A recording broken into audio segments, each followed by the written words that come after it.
Bem, pessoal, nesta quarta e última aula, vamos trabalhar as unidades 5 e 6 de nossa apostila.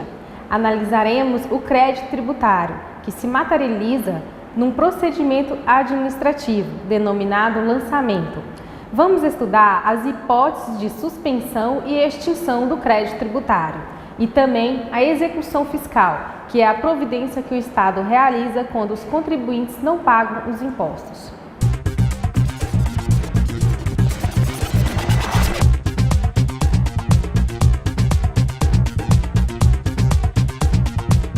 O artigo 139 do Código Tributário Nacional define que o crédito tributário decorre da obrigação principal e tem a mesma natureza dessa. Assim, o crédito tributário é a materialização da obrigação e nasce com a ocorrência do fato gerador. O artigo 142 do CTN constitui o crédito tributário pelo lançamento. Aqui, trata da atividade obrigatória e vinculada que se conclui com a notificação do sujeito passivo.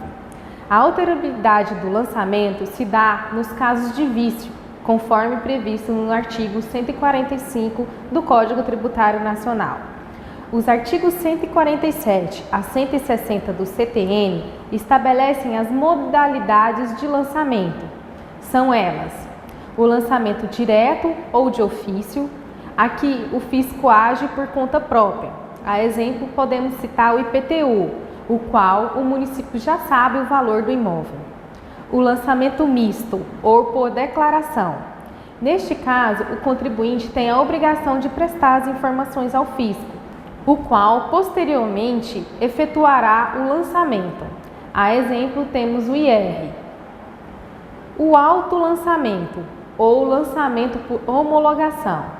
Aqui, a participação do sujeito passivo é ainda maior, onde ele presta as informações e antecipa o pagamento, cabendo à administração a tarefa de homologar ou não os atos realizados. A exemplo, temos o IPI, o ICMS e o ISS.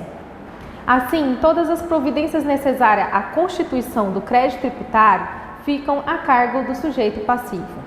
Os lançamentos, quando não extinto pela decadência, quer dizer, decorrido o prazo de 5 anos, podem ser objeto de revisão, quando constatado algum erro, que pode se dar de ofício pela administração ou a pedido do contribuinte, chamado de denúncia espontânea, conforme o artigo 138 do Código Tributário Nacional. Pois bem, vamos falar agora das hipóteses de suspensão do crédito tributário, previsto pelo artigo 151 do Código Tributário Nacional.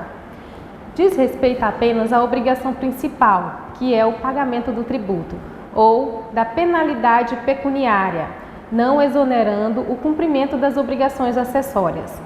Vejamos a seguir suas hipóteses. A moratória é a prorrogação do prazo para o pagamento do crédito tributário, com ou sem o parcelamento.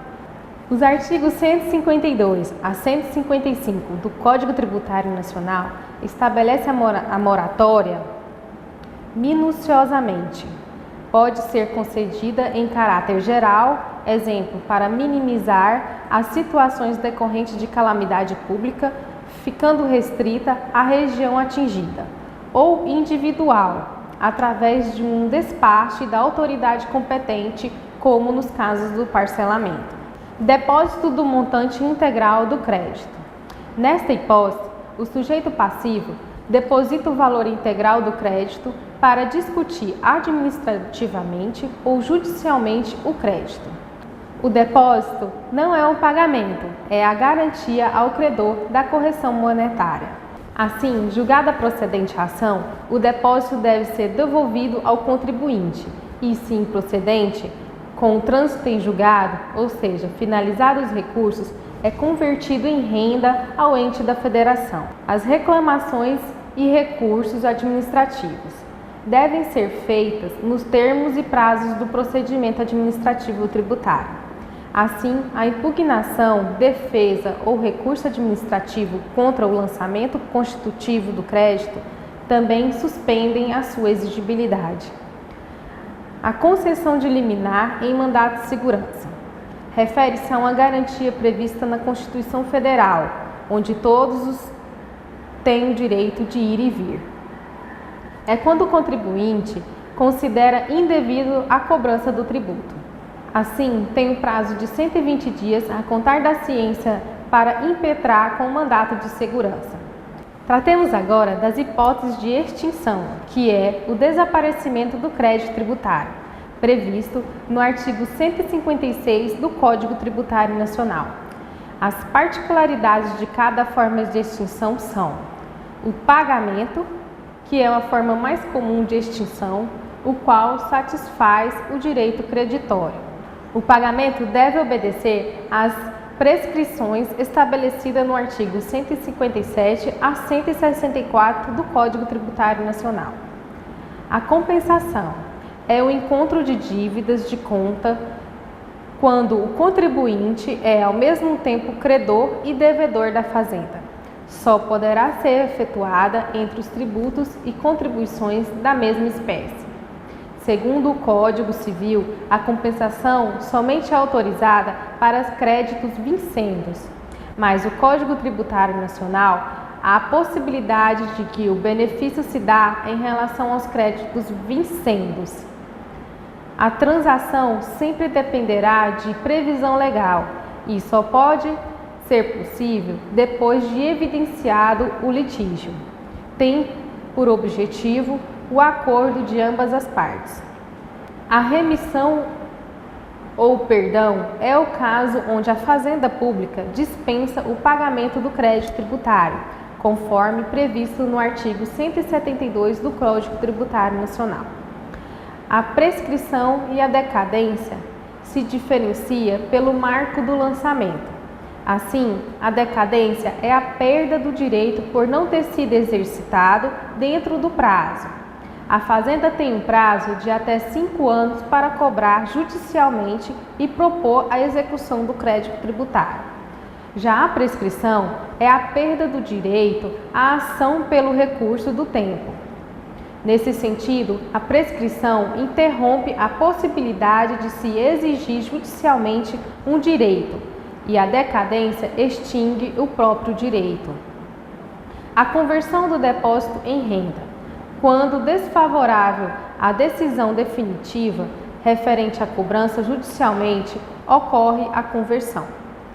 O pagamento antecipado é a homologação do lançamento nos termos do disposto nos artigos 150 e os incisos 1 e 4. A extinção se dá com o pagamento somado à homologação do lançamento. A consignação em pagamento. Nos termos do disposto no inciso 2º do artigo 164, quando o devedor se vê diante de uma recusa do credor em receber o débito. A decisão administrativa irreformável, assim entendida a definitiva na órbita administrativa, que não mais possa ser objeto de ação anulatória. Quando a decisão é desfavorável ao contribuinte, o mesmo poderá ingressar com ação anulatória. Decisão judicial passada em julgado é quando não cabe mais recurso, também conhecida como a coisa julgada. Dação em pagamento em bens móveis na forma e condições estabelecidas em lei. Ocorre com a substituição de dinheiro por um bem móvel, podendo dar em pagamento precatório. Existem duas hipóteses de exclusão. A isenção, regulada pelo artigo 176 do Código Tributário, onde há a dispensa do tributo devido, através de lei. A anistia, refere-se ao perdão da falta cometida pelo contribuinte, conforme o artigo 180 do Código Tributário Nacional. Por último, vamos conhecer sobre a execução fiscal, que é a medida judicial, o qual o Estado realiza quando o contribuinte não paga o imposto devido. Somente a dívida da União, Estados e municípios e suas autarquias podem ser cobradas na forma de lei de execução fiscal, não podendo mover execução fiscal às empresas públicas e às sociedades de economia mista. O valor não pago pelo contribuinte aos entes da Federação será inscrito em dívida ativa da Fazenda. e será acrescido atualização monetária, juros, multa de mora e demais encargos previstos em lei ou contrato.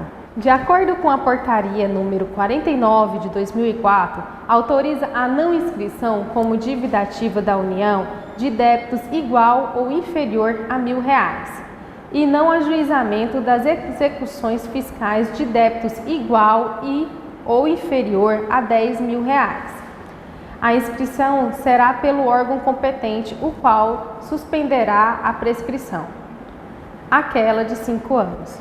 Decorrido o prazo máximo de 1 ano, sem que seja localizado o devedor ou encontrados bens penhoráveis, o juiz ordenará o arquivamento dos autos. Mas em caso seja encontrado a qualquer tempo, os autos serão desarquivados e prosseguida a execução. O devedor poderá entrar no refis quando for disponibilizado pelo ente da federação para tal quitação. O refis trata de um parcelamento com perdão de juros e multas. Bem, pessoal, como vocês puderam perceber, somos tributados, taxados para garantir a melhoria de nossas cidades, rodovias e bens públicos, a fim de beneficiar toda a população. Espero que vocês tenham compreendido o conteúdo e, sinceramente, adorei essa oportunidade. Em casos de dúvidas sobre o conteúdo aqui exposto, vocês podem estar enviando sua pergunta através de nossa plataforma. Muito obrigado e desejo sucesso a todos vocês!